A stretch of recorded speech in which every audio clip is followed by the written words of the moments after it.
musik yang lain itu yang menurut saya paling ketat persaingannya itu dangdut. Sehat nggak sehat? Coba kalau musik pop itu bersaingnya satu sama lain merangkul. Si pencipta ini nyiptain buat band lain, ini nyiptain buat band lain, itu akan lebih merangkul gitu kan. Jadi bisa lebih maju lagi gitu. Tapi kalau ini karena mungkin sekarang kita dirasa goyangan kita terlalu berlebihan atau gimana, dan beliau berkerudung mungkin merasa nggak selevel atau gimana gitu ya, kita maklum aja.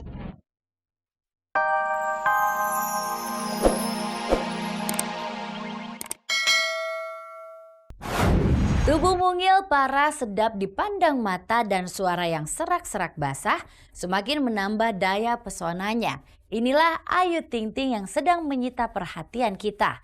Lalu apakah rahasia Ayu sehingga dirinya bisa menghidupkan kembali musik dangdut yang sudah lama mati suri?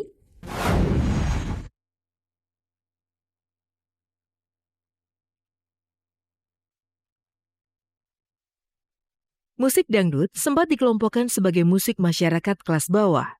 Di sini, hentakan irama dangdut berkolaborasi dengan goyang sang penyanyi yang kian tampak aduhai dengan gaya busana yang seksi. Sekedar mengambil contoh, bisa kita lihat aksi panggung Dewi Persik, Inul Daratista ataupun Trio Macan. Semua sensasional. Namun di tangan Ayu Ting Ting, dangdut mendapat sentuhan baru. Tanpa mengandalkan tarian yang super hot, Ayu Ting Ting justru nekat mengadopsi gaya berbusana para artis dari Korea untuk mendukung penampilan dirinya.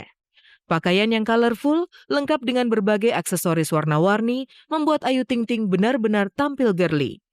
Sengaja ya, aku kan memang nggak terlalu ngedangdut banget, walaupun aku jadi seorang penyanyi dangdut. Seperti yang sering aku bilang, karena aku memang bajunya ya casual seperti ini, simple dan gak ribet.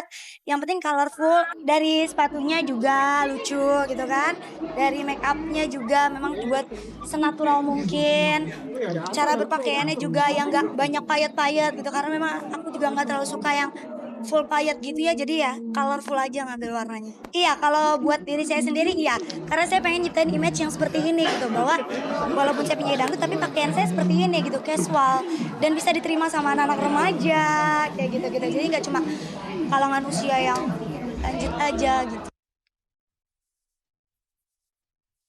Sudah sejak lama Ayu Ting Ting memang menyukai penampilan artis-artis dari Korea. Sejak masih duduk di bangku SMP, Ayu Ting Ting sudah berangan-angan bisa tampil di atas panggung seperti artis-artis di sana. Aku suka itu dari SMP, cuma bener-bener suka banget itu waktu kelas 2 SMA. Jadi memang dari situ aku ngamatin boy bandnya, girl bandnya, cara berpakaian mereka. Dari situ aku suka contoh gitu, pakaian-pakaian mereka yang unik kayak gitu-gitu. Aku koleksi kayak film-film gitu, kayak baju-baju juga. Baju-baju sehari-hari paling ya, yang unik-unik, yang simple, yang lucu-lucu.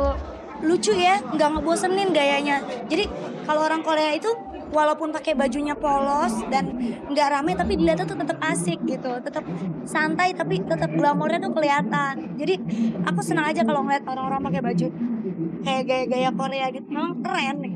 Apalagi kalau cocok dipakai sama orangnya.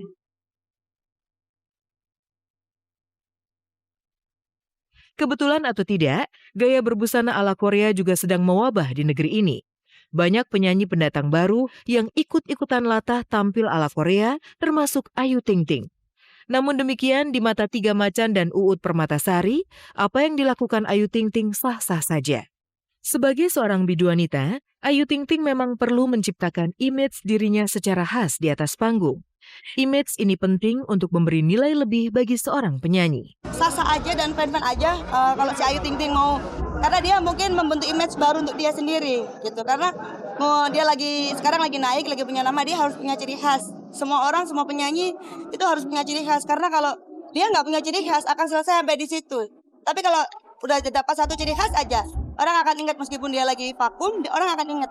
Jadi kalau mungkin Ayu Ting Ting dengan Korea-Koreanya ya mungkin untuk next-nya orang akan ingat Ayu Ting Ting. Ada lagi musim boy band pakai kostum-kostum yang Korea gitu. Kalau seorang penyanyi suka dengan pakaian yang seperti itu, dia nyaman, kenapa kita harus komen gitu kan? Gitu, sesuatu yang nyaman buat dia gitu kan. Walaupun terkadang buat yang lain kok gitu kan. Tapi ya seperti itu. Kita kembalikan lagi pada individunya dan semua kita kembalikan lagi kepada masyarakat yang bisa menilai. Jadi saya tidak bisa menilai artis A, B, C, nggak bisa. Jadi masyarakat yang bisa menilai, oh seperti ini gitu. Mereka memiliki style sendiri, mereka memiliki ciri sendiri, memiliki style sendiri gitu. Dengan mungkin beliau nyaman dan bagus, dilihatnya juga enak. So far ya, oke. Gaya berbusana bagi penyanyi dangdut memang bukan persoalan sepele. Bukan rahasia lagi, banyak pedangdut yang dicekal gara-gara pakaian yang dianggap melanggar norma kesusilaan. Apalagi ditambah dengan goyang Yahut yang membuat dada serseran. Tiga Macan dan Uut Permatasari menjadi saksi. Busana dan tarian di atas pentas tak selamanya bisa diterima dengan tangan terbuka oleh segenap lapisan masyarakat di negeri ini. 2003 ada sesuatu yang buat saya kritikan dan masukan yang luar biasa, yang akhirnya 2004, 2005 dengan berjalannya waktu, learning proses, dan saya belajar bagaimana biar posisi saya bisa diterima seluruh masyarakat Indonesia tanpa ada tanda kutip dua. Itu tadi saya bilang, alhamdulillah. Iya, saya sih begini-begini aja, suka pakai gaun, kadang-kadang kan suka pakai kadang lengan panjang, tapi tetap ya. Yang seksi-seksi itu bukan berarti buka-bukaan loh Mas ya. Seksi itu bukan berarti begitu. Jalan pakai baju tertutup, kalau memang dia mukanya udah seksi, dia seksi gitu kan. Jadi jangan dilihat dari kalau seksi itu bajunya buka-bukaan yang seperti apa gitu, jangan gitu. Maaf ya, kenapa dangdut nggak bisa seperti musik lain? Mungkin karena adanya persaingan atau gap antara senior dan junior. Kalau memang persaingan dangdut itu sangat ketat, musik yang lain itu yang menurut saya paling ketat persaingannya itu dangdut. Sehat nggak sehat? Coba kalau musik pop itu bersaingnya satu sama lain merangkul. Si pencipta ini nyiptain buat band lain, ini nyiptain buat band lain, itu akan lebih merangkul gitu kan, jadi bisa lebih maju lagi gitu. Tapi kalau ini karena mungkin sekarang kita dirasa goyangan kita terlalu berlebihan atau gimana, dan beliau berkerudung mungkin merasa nggak selevel atau gimana gitu ya, kita maklum aja. Pengalaman pahit yang dirasakan Uut dan Tiga Macan rasanya tidak akan dialami Ayu Ting Ting. Ditilik dari cara berbusananya, Ayu Ting Ting terbilang tidak vulgar. Selain itu, ia juga tidak menjadikan tarian hot di atas panggung sebagai identitas diri. Ayu bahkan ingin menampilkan sesuatu yang baru di ranah dangdut dengan mengadopsi tarian ala Korea. Bahkan saking seriusnya mendalami seluk-beluk seni panggung artisana, Ayu berniat untuk meluangkan waktu khusus untuk belajar bahasa Korea. Rencananya insya Allah kalau misalnya aku nggak sibuk, aku bakal ngambil les bahasa Korea karena memang aku minat banget di bahasa itu ya. Ya pokoknya udah gila banget deh. Sebenarnya ini aku ada latihan yang namanya koreografi, gerakan kaki namanya tap dance. Tapi karena memang waktuku nggak bisa dan nggak sempet, jadi nggak sempet yang namanya latihan. Biasanya kalau misalnya di sini aku selalu pakai dance gitu, jadi kita ngedance bareng sama pengiringnya gitu. Tapi baru kali ini ya memang karena akunya sibuk, jadinya gitu nggak bisa latihan. Iya, aku juga pengen ngedance karena memang aku kan bukannya punya goyangan yang macam-macam ya, karena aku juga nggak terlalu bisa goyang, tapi aku suka ngedance gitu. Seperti Ayu Ting Ting, boyband dan girlband tanah air juga sedang keranjingan mengarahkan kiblat gaya panggung mereka ke Korea. Seperti apa sebenarnya gaya berbusana dan aksi panggung artis Korea? Benarkah boyband dan girlband kita hanya bisa meniru dan mencontek demi mendapatkan kesuksesan dalam sekedipan mata?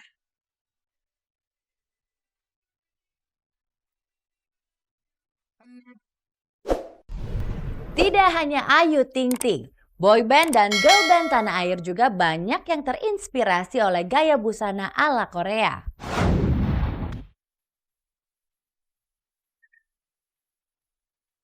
Demam busana artis Korea bukan hanya melanda Ayu Ting Ting seorang. Boyband dan girlband tanah air juga tak bisa menampik pengaruh unsur Korea dalam setiap gaya penampilan mereka di atas panggung. Lihat saja Sherry Bell, Shirley, Angel, Anissa, Christy, Devi, Feli, Gigi, Aurin, dan Wenda tak ubahnya menjadi personifikasi girlband asal Korea